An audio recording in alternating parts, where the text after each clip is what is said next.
我們今天來聊一個日子哦，2月2號，聽起來超普通的吧？但你可能很難想象，就是這個日子，它竟然藏着一個可以說是解開我們現代生活秘密的鑰匙。好，你想想看哦，一隻土撥鼠、一台電視，還有一杯珍珠奶茶，這3個東西到底有什麼共通點？聽起來是不是有點像那種冷笑話的開頭，對吧？但如果我告訴你，他們的共通點正好可以解釋，為什麼我們有時候覺得生活好像一直在重複，很矛盾，但同時又充滿了那種小小的、確切的幸福感。好，所以接下來你就跟着我一起走，我們會從一隻可以說是全世界最有名的老鼠開始，然後呢，一路看到現代科技有多荒謬，最後，你猜在哪？就在一杯手摇飲的訂單裡面找到我們生活的答案。好，那我們就先從第一個部分開始看，科技對上一隻很愛睡覺的掠齒動物。我們的第一站就先來聊聊北美洲一個超級可愛，但同時也超級荒謬的傳統——土撥鼠日。你沒聽錯哦，就是土撥鼠日。這是一個什麼樣的傳統呢？基本上就是有一隻叫菲爾的土撥鼠，它會預測天氣。如果它鑽豬洞看到自己的影子，那冬天就還要再過6個禮拜；如果沒看到，那春天就提早來了。所以你想想看，整個國家的氣象預報竟然是掌握在一隻胖胖的土撥鼠手上。它每年2月2號就這樣被從暖暖的洞裡挖出來，全世界都在等着看它的反應，來決定說，我的羽絨衣到底還要穿多久。說真的，這是不是有點太扯了？你看哦，我們人類花了幾十億美金把超精密的衛星送到外太空去，然後用超級電腦跑那些複雜到不行的氣象模型。結果呢？結果每年到了2月，所有媒體的頭條竟然都在等一隻剛睡醒，可能還有點起床氣的胖土撥鼠來告訴我們大家：春天什麼時候才要來啦？這就好像什麼？就像有人說的，考試前完全不念書，然後跑去廟裡直角問神明說：“答案是不是選 C 啊？”這根本就是對我們所有知識的一種，溫柔的侮辱吧。但妙就妙在這裡，這種看起來超不理性的行為，反而給了我們一種很踏實的確定感。在這個什麼都不確定的世界裡，我們好像寧願去相信一隻土撥鼠。好，不過先不要急着笑那隻土撥鼠哦，因為接下來這個部分我們都是土撥鼠。你會發現土撥鼠日這個詞早就不是在講天氣預報了，它根本就是我們每個人的生活寫照。你覺得這個場景熟悉不熟悉？每天都是同一個鬧鐘把你給嚇醒，然後你吃着差不多的早餐，滑着那個永遠長一樣的手機界面，可能去學校聽着一樣的課。沒錯，在英文裡面 Groundhog Day 土撥鼠日，它另外一個意思就是指這種永無止境、一成不變的重複生活。我們每天早上被鬧鐘吵醒的時候，說真的，跟那隻被迫出來上班的土撥鼠菲爾根本沒什麼兩樣啊。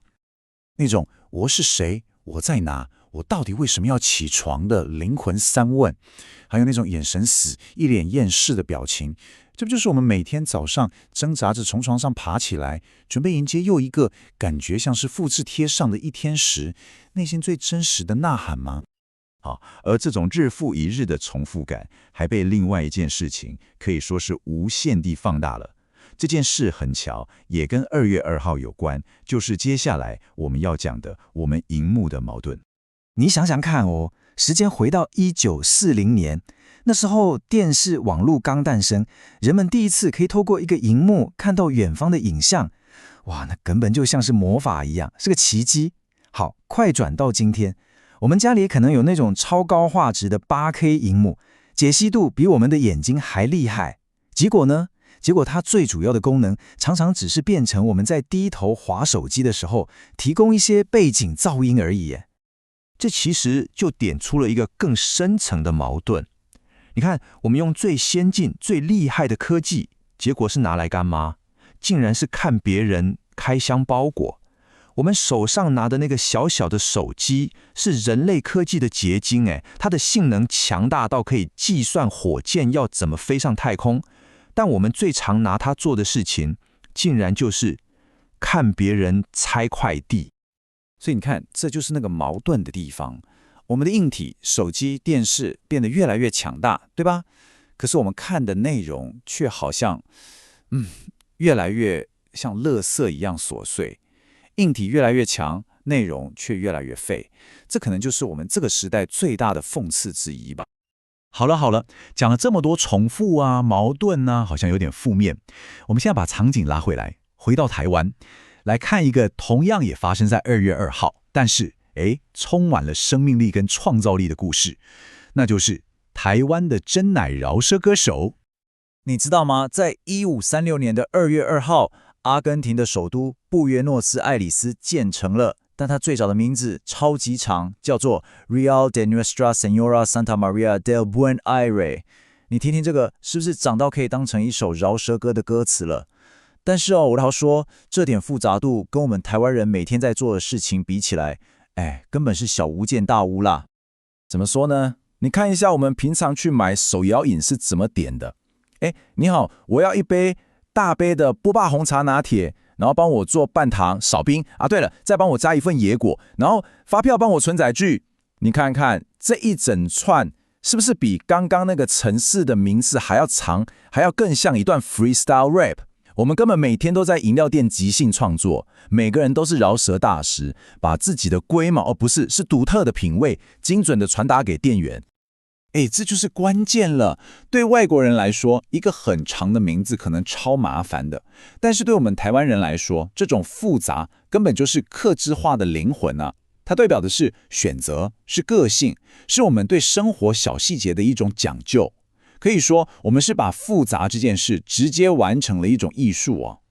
好，到這裡我們聊了土撥鼠的預測，聊了熒幕科技的矛盾，也聊了我們珍奶的客製化精神。現在我們要進到最後一個部分了，完美的陷阱。我們要做的就是把前面這3條線索全部串起來，看看2月2號到底給了我們一個什麼樣的最終極的啟示。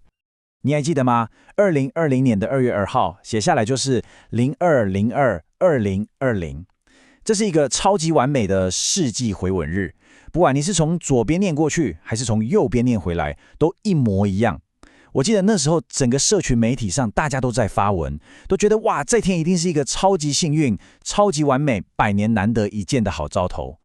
那時候大家都在想，這麼一個完美對稱的日子，肯定會為我們帶來一個超棒的未來吧？這是一個完美的預兆，對不對？但它會不會其實是一個完美的陷阱呢？因為我們大家心裡都有數，後來到底發生了什麼事，對吧？沒錯，就在大家還沉浸在這個完美數字的幻想裡的時候，才過了幾個禮拜，整個世界就進入了封鎖狀態。那個大家以為完美的回文日，其實根本是一個陷阱。這就證明了一件事，我們太想要去追求一個完美的符號，太想要去預測未來，但這往往都只是一廂情願而已。所以繞了這麼一大圈，2月2號到底教會了我們什麼？我想他可能在告訴我們，別再傻傻的去預測春天什麼時候來了。生活的意義或許根本就不是去等待一個什麼完美的預兆，也不是拼命想要逃離那種日復一日的循環。真正的意義反而是就在這個看似重複的循環裡面，找到專屬於你自己的小小的變化和節奏。就像你去點一杯飲料，你可以自己決定今天要全糖還是半糖，今天要不要多加一份野果。與其苦苦的去等待一個根本不確定的未來，還不如動手為今天的自己多加一份珍珠吧。